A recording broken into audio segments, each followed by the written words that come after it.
1, 2, 3. Annyeonghaseyo. Hai guys, Aku Ipin dan ini saya Ipin. Macam tuh betul. Hai guys. Jadi pada video kali ini kita lagi iseng-iseng pengen ngelakuin diskusi dirangkum dalam video yang namanya Podres. Kan yang kasih tahu dan apa itu Podres? Jadi Podres itu podcast stres. Kita bakal ngomongin segala sesuatu, berdiskusi tentang segala sesuatu. Dan pada episode kali ini kita itu mengambil session gak ngalor ngidul. Ulang terus. Itu baik-baik biar alami ya guys. Ralat sedikit, Podres adalah podcast orang stres. Karena kita orang stres, jadi kita mengambil nama itu. Jadi kita bakal bahas apa sih hari ini, Fitri? Jadi kita mungkin jelasin dulu background kita kenapa ngomongin ini.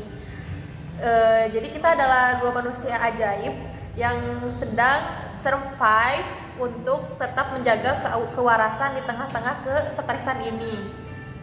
Kenapa kita bisa stres? Karena Jangan diomongin dong stresnya. Karena kehidupan memang kita penuh dengan stres, tapi kita happy-happy aja. alhamdulillah masih bisa hidup. Dan untuk memulai sesi podcast kita kali ini, yaitu pertanyaan tadi, kenapa kita bisa stres? Karena banyak kejanggalan-kejanggalan di tengah kehidupan ini yang secara tidak langsung mempengaruhi kehidupan kita, dan karena itu kita harus diskusi memberantas itu karena kita udah muak. Oke, jadi kita mulai dari mana dulu, Bu Rani? Jadi kalian paham adanya janji 19 juta karyawan 19 juta lapangan pekerjaan, tapi hal itu tuh nggak akan bisa terrealisasikan, tidak hanya karena pemerintahannya tapi dari perusahaannya. Sistemnya yang sangat-sangat tidak masuk akal dan makin gak masuk akal di hari ini. Ya, Mulai dari kualifikasi, gaji 1 juta pengen bisa serba bisa. yes, dengan gaji rendah, tapi kita harus bisa menguasai seluruh Segala elemen, bisa menguasai angin, elemen api, elemen angin, tanah, dan juga menjadi penguasa air, bumi udara. ini. Betul. Jadi Itu tidak apple to apple dengan gaji yang didapat. Sebelum ke situ, kualifikasi yang dimana membuat kita pas waktu apply kerja itu bukannya semakin termotivasi, tapi malah membuat mental down. Itu karena apa? Salah satunya kualifikasi latar belakang. Jadi gengs, latar belakang itu bukan menjadi kualifikasi untuk mendapatkan akses dana untuk kemiskinan saja, tapi perusahaan juga memberikan kualifikasi. Kualifikasi apa itu? Kualifikasi latar belakang universitas. pertanyaannya. Jadi dengan adanya kualifikasi semacam itu, secara tidak langsung mengkotak-kotakan antara perusahaan antara orang buka ide sesuatu. Oke, tadi ke cut sedikit karena kita ternyata Menemukan ide baru. kita mau ngobrol face to face saja agar terlihat lebih natural. Jadi kita latihan untuk menjadi aktivis podcast, dikemas dalam bentuk stres dan sarkasme. Oke, mulai ya, action ganti. Tuh, 2, 3. Oke, lanjut Barani. Jadi untuk kualifikasi pekerjaan yang dimana mencantumkan akreditasi kampus harus dari kampus terkemuka atau terakreditasi A. Nah, dari situ kayak Kurang satu lagi. Apa? Harus ada relasi alumni juga. itu ya. Itu kurang masuk akal menurut saya karena secara tidak langsung mengesampingkan value atau skill yang dimiliki oleh Ini kita kata-katanya jangan saya deh.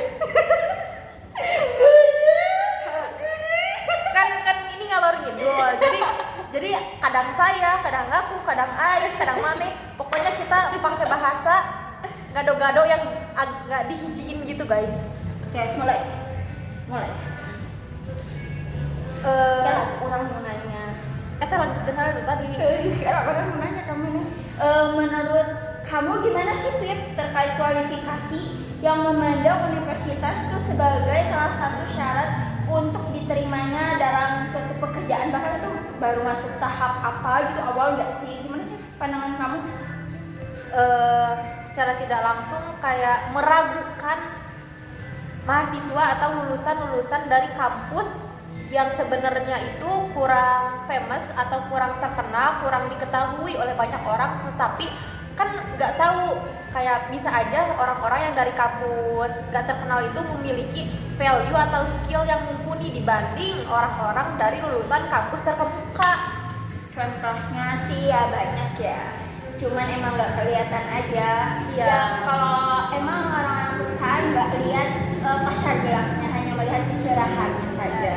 Tapi sebenarnya hal tersebut tuh termasuk diskriminasi pekerjaan loh. Karena kan kalau di Undang-Undang Ketenagakerjaan itu hal tersebut tuh tidak bisa untuk dijadikan kualifikasi. Waktu itu ada putusan yang dipersoalkan terkait umur kan, batasan umur minimal sama maksimal. Sekarang udah diubah dan nggak ada lagi terkait itu. Sekarang malah banyak perusahaan yang mengkualifikasikan terkait latar belakang universitas kan ya. Padahal banyak dari universitas yang kecil itu punya kualitas yang lebih tinggi dan juga bisa berdaya saing sama mahasiswa-mahasiswa universitas yang lebih besar. Menurut kamu, kenapa sih perusahaan itu mengkualifikasikan latar belakang universitas dibandingkan menghilangkan hal tersebut dan melihat kualitasnya sendiri?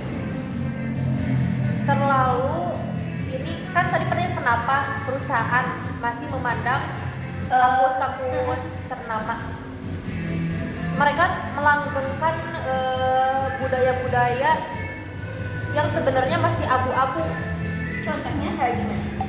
Kayak stereotip, misal nih, oh lulusan kampus A, kampus B, kampus C, yang dimana ketiga kampus itu dibilang kampus top 3 di Indonesia dan menghasilkan kualitas manusia yang bagus katanya. Nah itu stereotip itu terus berjalan sampai sekarang, sampai hari ini, yang sebenarnya belum tentu menjamin nggak bermaksud untuk menjelekkan, tapi bisa gak sih disamaratakan gitu untuk semua kampus-kampus yang ada. Karena kalau misalkan terus-terusan yang dipilihnya dari kampus ternama, apa kabar dengan orang-orang yang dari kampus kecil tapi memiliki value atau dia mempunyai usaha yang lebih baik, dia bekerja keras untuk mendapatkan sesuatu dengan cara yang benar, tapi mereka tersingkirkan oleh orang-orang dan terkesannya ini lebih ke oknum dari kampus tinggi, tapi mereka lewat jalan pintas untuk mendapatkan pekerjaan misalnya. Ya, tapi sejujurnya adanya hal itu memperlihatkan nggak sih gimana melahirkan seseorang dari sendok emas dan juga dari sendok kayu. Jadi yang universitas yang kecil-kecil tuh ibarat sendok kayu yang harus diasah menjadi sendok emas. Gimana caranya, dan itu cukup sulit karena perusahaan tidak bisa membantu untuk melakukan pengasahan itu, sehingga kita tuh harus benar-benar mandiri dalam melakukan apapun. Sedangkan mereka keluar kayak akibat ada relasi kampusnya itu dan juga dari top 3 jadi langsung dapat pekerjaan. Padahal dulu pernah ramai ada salah satu tweet dari Twitter itu bilang kalau misalkan dari seseorang dari perusahaan itu mengeluhkan terkait anak-anak dari top 3 ini, intinya kampus ternama itu melakukan magang apa pekerjaan, aku agak lupa, itu tidak sesuai. Jadi mereka tuh, maaf ya istilah kasar pria Solonya itu pelengah-pelongo. Kalau menurut kamu itu salah satu jadi bukti nggak sih kalau sebenarnya nama yang besar belum tentu menghasilkan hal-hal yang bagus dan juga setara? Betul. kayak masih perlu dibedah, masih perlu dianalisis, jangan hanya melihat cangkangnya saja. Nah itu, jadi hal pertama yang harus diperbaiki itu sistem. Kenapa? Dan terkait umur tadi, katanya udah gak ada, tapi masih banyak. Kemarin aku lihat di portal-portal job seeker, mostly kebanyakan, hampir semua sih masih ada kualifikasi umur kayak maksimal 25. Apalagi di bankingan itu masih jalan kualifikasi umur sampai sekarang. Sejujurnya kualifikasi umur tuh sebenarnya masih masuk akal lah mungkin ya terkait mengumpulnya. Tapi yang benar-benar gak masuk akal tuh latar belakang universitas. Kayak bingung kan gitu, ngapain harus iniin? Kalau biasanya kalau misalkan perusahaan-perusahaan yang mana itu suka minta akreditasi kampus gak sih yang udah dilegalisir. Itu kan kayak membingungkan dan membagongkan, aneh juga sih dia ngapain minta kayak gitu. Mungkin bisa aja sih sebenarnya kalau misalkan dilihat dari konsep akreditasi itu sendiri kan, akreditasi kampus gak ujuk-ujuk misalkan kampus ini B, kampus ini C, kan itu pasti melewati tahap-tahap tertentu sampai si kampus itu dapat akreditasi tersebut.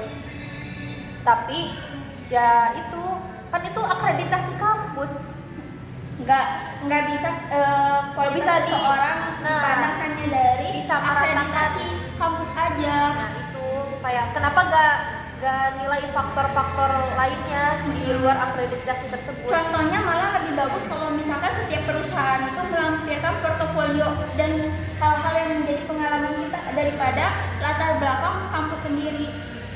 Nah itu hal yang masih apa ya namanya, kayak sebelum terjun langsung ke dunia kerja kan masih dikualifikasi.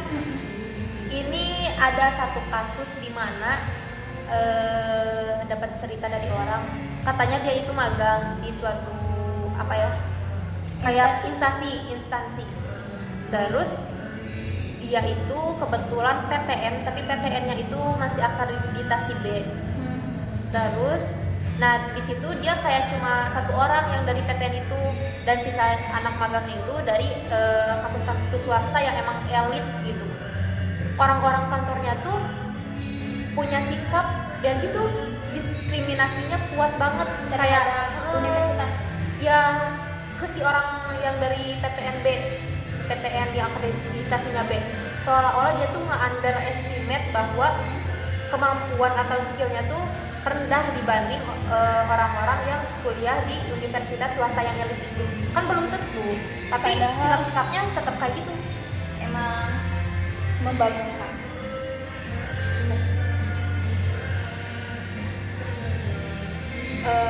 Oke, jadi bentar, kita lanjut ke topik apa lagi ya? Ngomongin terkait universitas besar, sekarang itu lagi ramai dengan perbincangan. Ada mahasiswa dan juga dosen yang melakukan pelecehan seksual di universitas top. Balik lagi sebenarnya ke cerita tadi, universitas top belum tentu di dalamnya kualitas yang baik dan bagus. Menurut kamu gimana sih terkait pelecehan seksual? Tapi kita coba bahas dari pelecehan seksual dari non-verbal dulu. Non-verbal itu fisik atau? Non-verbal kata-kata. Dari non-verbal. Non-verbal berarti fisik. Verbal, dari verbal dulu. Biasanya itu ini nggak mendisklaimer hanya cowok yang bisa jadi pelaku, tapi sejujurnya cewek juga bisa jadi pelaku. Kadang suka ada istilah kalau cowok itu melakukan siulan atau apa itu kan dianggap catcalling. Tapi kalau cewek kayak gitu dianggap bercanda. Kalau menurut kamu gimana sih terkait hal tersebut? Terkait perbedaan persepsi antara sikap yang dilakukan oleh cewek dan cowok, apa ya? Tapi sejujurnya suatu hal dikatakan pelecehan seksual atau bisa dianggap pelecehan seksual, misalkan si korban tidak merasa, apakah tetap dianggap sebagai pelecehan seksual? Kuma. Apabila misalkan si korban ini tidak merasa kalau hal tersebut bukan pelecehan seksual, apakah hal tersebut tetap dikualifikasikan sebagai tindakan pelecehan seksual atau tidak? Terus kenapa bisa muncul berita bahwa itu adalah pelecehan seksual sedangkan si korbannya sendiri tidak merasa? Jadi siapa yang menyebut itu pelecehan seksual sebenarnya? Berarti artinya kualifikasi hal tersebut didasarkan pada kata-kata yang dilemparkan, gak sih? Jadi kalau misalkan emang si korbannya nggak ngerasa, biasanya artinya cara pelecehan seksualnya suka dikemas dengan lebih lembut apa enggak? Jadi malah jatuhnya tuh kayak dikemas dalam bercanda, tapi sebenarnya itu tuh pelecehan. Bisa. Jadi si korban tuh kadang nggak ngerasa, tapi orang lain tuh tahu dan sadar kalau itu tuh Salah satu sikap pelecehan seksual. Kalau kamu pernah nggak ngalamin kejadian yang kayak gitu? Sejauh ini alhamdulillahnya nggak pernah. Tapi kalau misalkan terkait kita back ke kasusnya ya, namanya ngalor ngidul ya gini. Ini kasusnya ada 17 orang termasuk dosen dan mahasiswa, bahkan mereka tuh bahas hal tersebut tuh di grup. Tiba-tiba kalau aku keinget Barbie Song tahun 2003 Korea. Jadi kan mereka juga kan bahasnya semuanya aktivitas pelecehan seksualnya dilakukan di grup. Tapi yang jadi persoalan utama itu mereka semua tuh mahasiswa hukum. Nah, itu dia pentingnya adab dulu sebelum ilmu, guys. Sebelum kita punya suatu ilmu, kita harus punya adabnya dulu. Beradab dulu sebelum berilmu. Catat. Tapi emang makin jangan makin nyari nggak sih, banyak banget pikiran-pikiran liar. Banyak sikap-sikap yang mengenyampingkan hak-hak asasi manusia dan menormalisasikan ketidakwajaran yang sangat tidak masuk akal, kayak pelecehan seksual Di lingkup kampus dan fakultas hukum. Yang mengherankannya tuh di lingkup kampus mereka masih bisa kayak gitu, dan bahkan tenaga ajarnya kayak dosennya juga ikut-ikutan kayak gak ada malunya. Iya, malu sama gelar dan akreditasi kampus. Cangkang doang, Nilai yang bagus dalam diri kuantitas rendah, kualitas apa? Oke, next kita bahas generasi sandwich. Kamu generasi sandwich bukan? Meskipun aku tidak punya adik, tapi kayak ada beban moral tersendiri. Ini dari aku pribadi ya, sebenarnya nggak ada tuntutan atau apapun, tapi kayak kakak-kakak aku banyak, kayak mereka baik, kayak sering bantu pas lagi zaman kuliah. Secara gak langsung itu malah jadi beban. Kenapa ya? Aku juga gak tahu, mungkin ini bisa aja dari didikan orang tua, kayak misalnya kita dibaikin sama orang, kita juga harus baik ke orang itu. Nah mungkin dari situ aku merasa kayak harus balas budi ke mereka, sedangkan sampai saat ini, sampai sekarang masih kayak gini-gini aja, belum ada hilal. Karena jujurnya berbakti kepada orang tua atau berbakti kepada keluarga tuh bisa kok dilakuin dalam berbagai hal dan berbagai macam cara. Cuman karena emang kita itu dari dulu menormalisasikan kalau misalkan cara berbakti adalah dengan memberikan uang, materi. itu yang menjadi masalah. Padahal mah berbakti teh bisa dalam berbagai hal dan uang tidak bisa jadi tolak ukur. Tapi stereotip itu tuh kayaknya udah ada dari zaman bahula banget. Kalau orang tua udah tua dan gak bekerja, artinya kita yang menjadi menanggung jawabi hal tersebut. Sejujurnya benar sih emang kita ya menanggung jawabi, tapi Kalau dari sisi agama memang ada apanya ya, kayak ada ruangnya gitu, dimana kita ada waktunya untuk berbakti dengan cara hal tersebut. Uh. Tapi tetap aja kalau berbanding nggak setujunya tuh karena ada stereotip itu ke orang tuanya juga, jadi mewajibkan hal itu, apa enggak? jadi melahirkan sebuah tuntutan. Jadi orang tuanya Bukan inisiatif dari iya, si anaknya sendiri. padahal sebenarnya harusnya tuh dari inisiatif anaknya juga ada, meskipun emang tuntutan boleh, tapi gak bisa kalau misalkan langsung kayak kamu ini ya kan kamu udah gini udah gede, kalau dulu udah ibu yang ngurus ini terus Sekarang giliran kamu.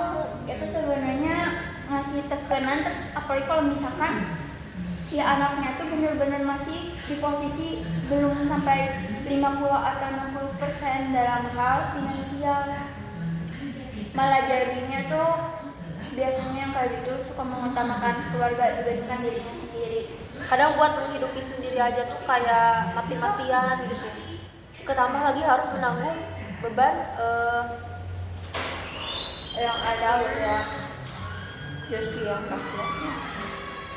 Cuman ya itu berharap sih semua orang tua punya pemikiran yang lebih memahami anak-anaknya. Jadi nggak hanya anak yang memahami orang tua, tetapi orang tua juga bisa memahami. Jadi saling memahami. Kalau udah kayak gitu tuh support system, dan biasanya si anaknya juga kayak semangat. Jadi bekerja kerasnya bukan karena tekanan, tapi karena ingin membanggakan.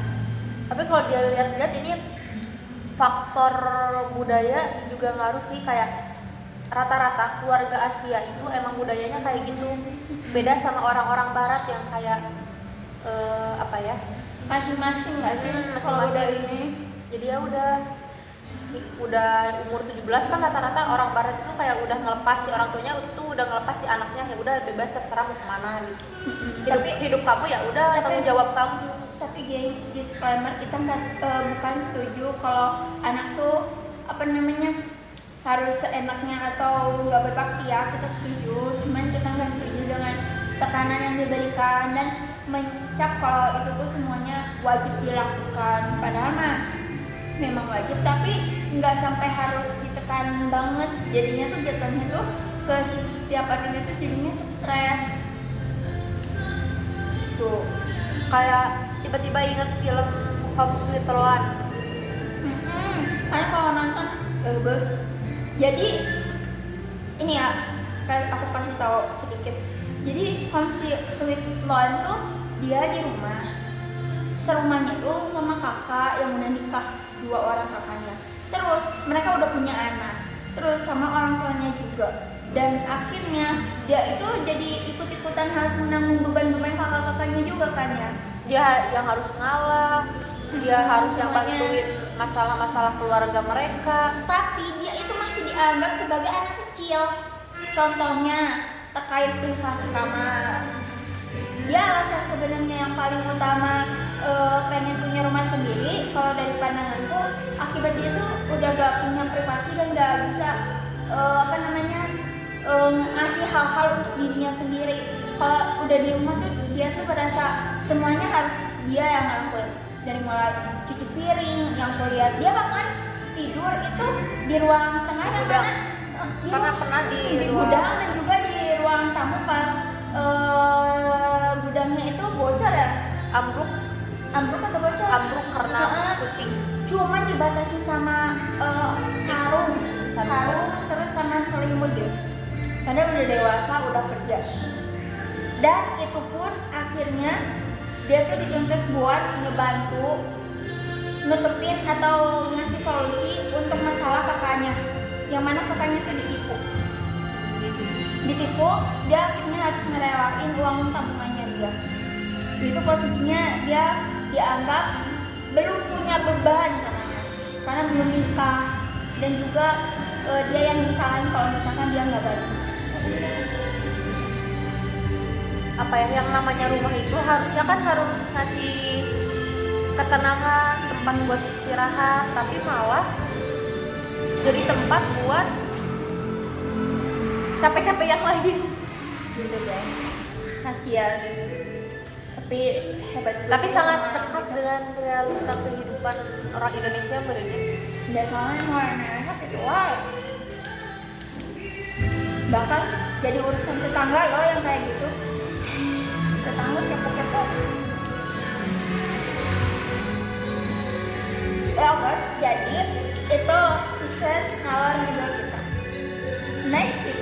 apa ya ngalor judulnya. Yang sampai jumpa di podcast. Dadah. Ini adalah salah satu cara kita untuk menjaga kewarasan dengan terus yapping gak jelas apa ya.